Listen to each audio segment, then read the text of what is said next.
এই মহাসমাবেশ থেকে ডক্টর ইউনূসকে বলছি, কান পেতে শুনে রাখুন, আপনার হালুয়া রুটির ভাগ যারা খায় আপনাকে তারা বাঁচাতে পারবে না। হে আল্লাহ, তুমি তাদের উপর গজব নাজিল করো যারা বলেছিল আওয়ামী লীগ সরকার ভারতের সাথে যত চুক্তি করেছে সব বাংলাদেশ বিরোধী, ভারতের স্বার্থের পক্ষে, অথচ দীর্ঘ 11 মাসে এই বর্তমান সরকার সমস্ত চুক্তির সাথে কাজ করে যাচ্ছে। কোন চুক্তি বাংলাদেশ বিরোধী ছিল তারা প্রমাণ করতে পারে না। হে আল্লাহ, তুমি তাদের উপর গজব নাজিল করো যারা বলেছিল আওয়ামী লীগ সরকার ভারতের দালাল। হে আল্লাহ, তুমি তাদের উপর গজব নাজিল করো, কারণ তারা এখনো পর্যন্ত প্রমাণ করতে পারে নাই যে আওয়ামী লীগ সরকারের যত চুক্তি ভারতের সাথে হয়েছে সবগুলো বাংলাদেশ বিরোধী ছিল। হে আল্লাহ, তাদের এই মিথ্যার জন্য তাদের উপর গজব নাজিল করো, হোক সে আলেম, হোক সে ওলামা, হোক সে রাজনীতিবিদ। হে আল্লাহ, তুমি তাদের উপর গজব নাজিল করো।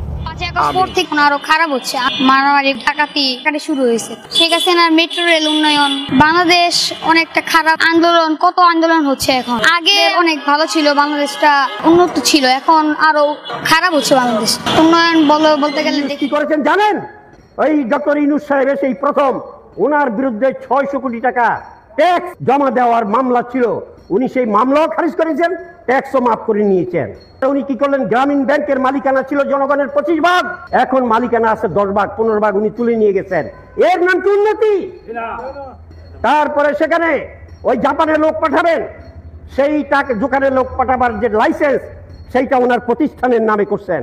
ইলন মাস্ক একজন ধনকুব, তার যে স্টারলিংক নামে সেখানে আরো দ্রুত গতি সম্পন্ন একটা ইন্টারনেট কোম্পানি আছে, সেই কোম্পানির মালিকানা এজেন্ট সেখানে ডক্টর ইউনূস সাহেব তার নিজের নাম প্রতিষ্ঠানের নামে আনছেন। মানে কি? তাহলে কিসের আপনি সুবিচার করতে আসছেন? কিসের সংস্কার করবেন? কিসের ন্যায় বিচার প্রতিষ্ঠা করবেন? আপনি নিজেই তো দুর্নীতিতে নিমজ্জিত।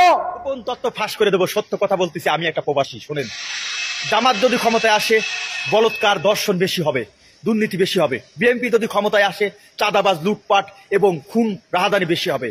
এবং আপনি এলটিটি যদি ক্ষমতায় আসে খালি টাকা পাচার হবে এবং খুন রাহাদানি ধর্ষণ চারিদিক হবে।